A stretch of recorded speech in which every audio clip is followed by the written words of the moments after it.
안녕하세요. 이코노 웨이브입니다. 클래리티 법안 긴급 업데이트입니다. 오늘 역사적인 발표가 나왔어요. 틸리스 상원 의원이 기자들에게 직접 말했어요. 스테이블 코인 수익률 우려가 대부분 해결됐다. 그리고 팀 스콧 위원장에게 5월 중순 복귀주에 마크업 일정을 잡아달라고 공식 요청했다. 이것이 왜 역사적이냐면요. 틸리스 의원은 지금까지 클래리티 법안의 최대 장애물이었어요. 스테이블 코인 수익률 문제를 이유로 마크업을 2번이나 막은 인물이에요. 그 틸리스가 오늘 해결됐다고 말하고 마크업을 요청했어요. 가장 큰 장애물이 오늘 공식적으로 제거됐어요. 지금부터 오늘 발표의 의미를 완전하게 분석해드릴게요. 오늘 발표를 이해하려면 틸리스 의원이 누구인지부터 알아야 해요. 팀 스콧이 상원은행위원회 위원장이에요. 마크업 날짜를 결정하는 사람이에요. 그런데 팀 스콧이 마크업 날짜를 발표하지 못한 이유가 있었어요. 공화당 전원 단합이에요. 공화당 13명이 모두 찬성해야 민주당 11명과의 표결에서 안전한 다수를 확보할 수 있어요. 그런데 틸리스가 버티고 있었어요. 스테이블 코인 수익률 조항을 이유로 마크업을 요구하지 않았어요. 1월 15일 마크업 1차 취소해요. 코인베이스가 수익률 조항에 반발해 지지를 철회하고 마크업이 취소됐어요. 3월 16일 마크업 2차 취소해요. 틸리스가 은행권의 추가 협의를 요청하며 스콧에게 4월로 미뤄달라고 했어요. 4월 마크업도 무산됐어요. 틸리스가 5월로 다시 미뤄달라고 요청했어요. 그리고 오늘이에요. 틸리스가 이렇게 말했어요. 우리는 많은 진전을 이뤘다. 지금이 위원회로 가져갈 때다. 마크업이라는 강제 메커니즘이 있어야 정말로 원하지 않는 사람들도 더 이상 한 가지씩 더 요구할 수 없게 된다. 이것은 단순한 낙관론이 아니에요. 틸리스가 직접 스콧에게 마크업 일정을 잡으라고 공식 요청한 거예요. 클래리티 법안의 역사에서 가장 중요한 전환점이에요. 틸리스가 해결됐다고 말한 스테이블 코인 수익률 문제를 정확하게 설명해 드릴게요. 이것이 1년 넘게 법안을 막은 핵심 쟁점이에요. 쟁점은 단순해요. 달러 연동 스테이블 코인을 보유하면 이자를 받을 수 있냐, 없냐예요. 은행권은 이렇게 주장했어요. 스테이블 코인에 이자를 주면 사람들이 은행 예금을 빼서 스테이블 코인으로 옮긴다. 은행 예금 기반이 무너지면 대출이 줄고 금융 시스템이 불안정해진다. 뱅크 오브 아메리카 최고 경영자가 수조 달러 예금 이탈이라는 실존적 위협이라고 경고했어요. 암호화폐 업계는 이렇게 반박했어요. 혁신적인 서비스를 막으면 미국 기업이 경쟁력을 잃는다. 타협안이 나왔어요. 단순 보유 이자는 금지해요. 거래나 플랫폼 활동과 연계된 포상은 허용해요. 신용카드 리워드와 비슷한 구조예요. 백악관 경제자문위원회도 분석을 내놨어요. 스테이블 코인 수익률을 완전 금지해도 은행 대출 증가 효과는 21억 달러로 전체 대비 0.02%에 불과하다는 거예요. 은행권의 예금 유출 우려가 과장됐다는 거예요. 틸리스 의원이 오늘 은행권의 우려 대부분을 들었고 해결했다고 밝혔어요. 타협안 문구가 최종 확정 단계에 와 있다는 신호예요. 오늘 발표를 기반으로 마크업 일정을 정확하게 계산해 드릴게요. 상원은 지금 일주일 휴회 중이에요. 목요일부터 시작됐어요. 상원이 복귀하는 것은 5월 11일주예요. 틸리스가 스콧에게 요청한 것이 바로 이 5월 11일주 마크업이에요. 마크업 절차에서 중요한 규칙이 있어요. 법안 텍스트가 마크업 최소 48시간 전에 공개돼야 해요.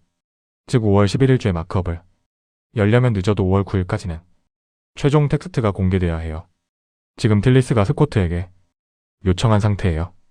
스콧이 수락하면 다음 주 텍스트 공개 발표가 나올 수 있어요. 그 발표가 나오는 순간 리플을 포함한 알트코인이 즉각 반응해요. 5월 21일 메모리얼 데이 후에 전까지가 마지막 창구예요. 틸리스 요청대로 5월 11일죠. 마크업이 열리면 5월 21일 전에 위원회를 통과할 수 있어요. 그러면 패러다임 저스틴 슬로터가 계산한 대로 본회의 절차 2주에서 3주를 확보할 수 있어요. 6월 상원 본회의 표결이 가능해지는 시나리오예요. 오늘 발표에서 또 하나의 중요한 내용이 있어요. 윤리조항 문제예요. 클래리티 법안 안에 트럼프 대통령과 의원들이 암호화폐를 발행하거나 보유하는 것을 제한하는 윤리조항이 있어요. 민주당이 강하게 요구하는 조항이에요. 공화당은 이 조항을 반대해요. 그런데 오늘 발표에서 핵심 해결책이 제시됐어요. 윤리조항은 상원은행위원회의 관할이 아니에요. 상원은행위원회는 윤리조항 없이 마크업을 진행할 수 있어요. 이것이 무엇을 의미하냐면요. 윤리조항을 둘러싼 공화당과 민주당의 충돌이 마크업 자체를 막을 수 없다는 거예요. 마크업 진행에 또 하나의 장애물이 제거됐어요. 5월 마크업이 열리면 각 코인에 어떤 영향이 있는지 정밀하게 분석해드릴게요. 리플이에요. 클래리티 법안 통과에 가장 민감하게 반응하는 코인이에요. 마크업 날짜 발표 시 즉각 반응해요. 위원회 통과 시 추가 급등이에요. 상원 본회의 표결 시 또 한 번 반응이에요. 법안 통과 시 현물 상장지수 펀드에 40억에서 80억 달러 유입 전망이에요. 스탠다드 차타드 목표가는 통과 시 5달러에서 10달러예요. 리플의 연방준비은행 마스터 개정 신청이 통과되면 은행들이 리플로 직접 정산하는 길이 열려요. 이더리움이에요. 탈중앙화 금융 법적 프레임워크가 확정되면 블랙록을 포함한 기관들이 이더리움 생태계에 직접 참여해요. 스테이킹 현물 상장지수 펀드 추가 승인 가능성도 높아져요. 스탠다드 차타드 목표가 7,500달러의 근거가 더 강해져요. 솔라나예요. 레이어의 디지털 상품 분류 확정이에요. 혁신 면제 샌드박스에서 온체인 토큰화 실험의 핵심 플랫폼이에요. 웨스턴 유니온 스테이블 코인 5월 출시와 결합하면 솔라나 실사용 급증이에요. 비트코인이에요.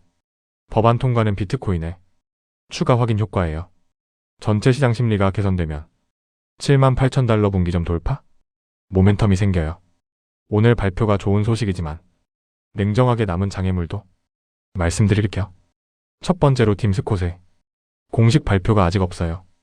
틸리스가 요청한 것이에요. 스콧이 수락해야 마크업 날짜가 공식화돼요. 두 번째로 공화당 전원 단합 확인이 필요해요. 틸리스가 돌아섰지만 다른 의원의 추가 이탈이 있으면 안 돼요. 세 번째로 은행권 로비가 계속되고 있어요.